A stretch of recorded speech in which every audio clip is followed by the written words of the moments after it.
আসসালামু আলাইকুম everyone, welcome back to my channel Munjes lifestyle.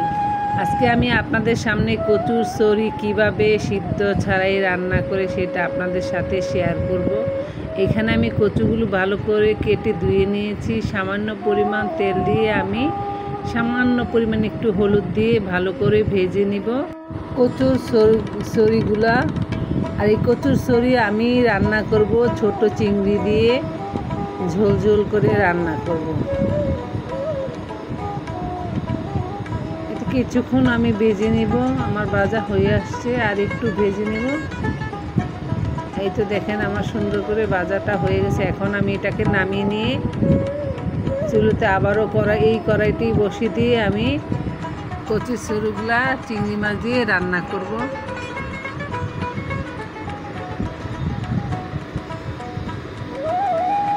কড়াইতে এখন আমি দিয়ে দিব পরিমাণ মতো সয়াবিন তেল, দিয়ে দিব কিছুটা পেঁয়াজ কুচি, দিয়ে পেঁয়াজটা যতক্ষণ কালার না আসে, কালার আসা পর্যন্ত আমি একটু ভেজে নেব। দিয়ে দিলাম স্বাদ মতো লবণ, দিয়ে একটু ভালো করে কালার আসা পর্যন্ত ভেজে নিব।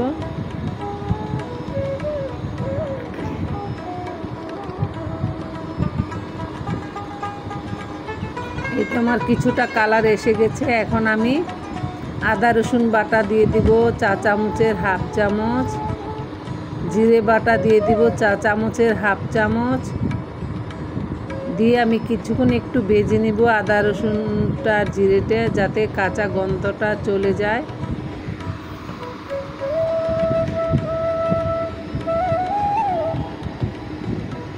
এই তো আমার আদা রসুনটা ভাজা ভাজা হয়ে গেছে। এখন আমি দিয়ে দেব সামান্য পরিমাণ হলুদ, মানে চা চামচের হাফ চামচ।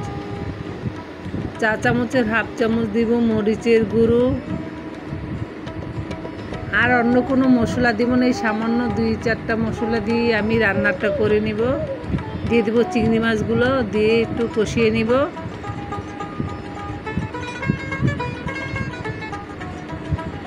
এই তো আমার কষে আসছে চিংড়ি মাছ। আমি আরেকটু সামান্য পানি দিয়ে ভালো করে কষিয়ে নিব মশলার চিংড়ি মাছগুলো।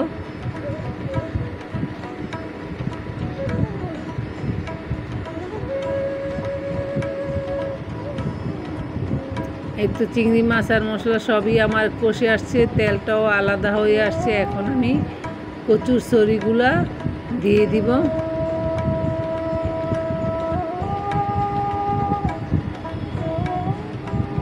দিয়ে একটু আমি কষিয়ে নিব ভালো করে।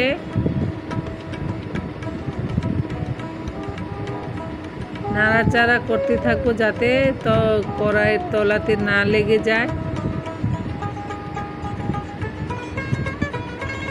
এই তো আমার কষে আসছে কচুর সরি, ভালো করে কষে আসছে। এখন আমি পরিমাণ মতো পানি দিয়ে রান্নাটা করে নিব। এই 2 মগের মতো পানি আমি দিয়েছি। আপনারা যেরকম ঝোল রাখতে চান ওইভাবেই দিবেন। যদি ভুনা ভুনা রাখতে চান একটু কম দিবেন। আমি একটু ঝোল ঝোল রাখবো, এর জন্য 2 মগ পানি দিয়ে দিব। এখন একটু নাড়াচাড়া করে আমি ঢাকনাটা ডেকে রান্নাটা করে নিব। এইভাবে কচুর সরি রান্না করে খেয়ে দেবেন চিংড়ি মাছ দিয়ে, খেতে অসাধারণ লাগে। একবার হলেও ট্রাই করে দেখবেন। ঢাকনাটা উঠিয়ে আমি কিছুক্ষণ নাড়াচাড়া করে দিব। আবারও আমি ঢাকনাটা ডেকে দিব রান্না হওয়ার জন্য। এই তো আমার হয়ে আসছে। এখন আমি কাঁচামরিচ আর ধনেপাতা কুচি দিয়ে এই 1 মিনিটের মতো ঢাকনাটা ডেকে রান্না করব। রান্না করে আমি নামিয়ে নিব। আর আপনাদের যদি এই ভিডিওটা ভালো লেগে থাকে তাহলে প্লিজ লাইক, কমেন্ট, শেয়ার আর সাবস্ক্রাইব করে দিবেন। আর আশা করছি আপনারা অনেক অনেক ভালো থাকবেন, সুস্থ থাকবেন, এই দোয়াই করি আল্লাহর কাছে।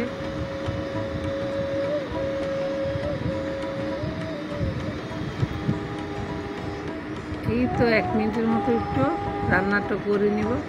হয়ে গেছে আমার চিংড়ি মাছ দিয়ে কচুর সরি রান্নার রেসিপি। এখন আমি নামিয়ে নিয়ে পরিবেশন করব। আর এরকম সহজ সহজ রেসিপি পেতে আমার চ্যানেলের সাথেই থাকবেন আশা করছি। আল্লাহ হাফেজ, আসসালামু আলাইকুম।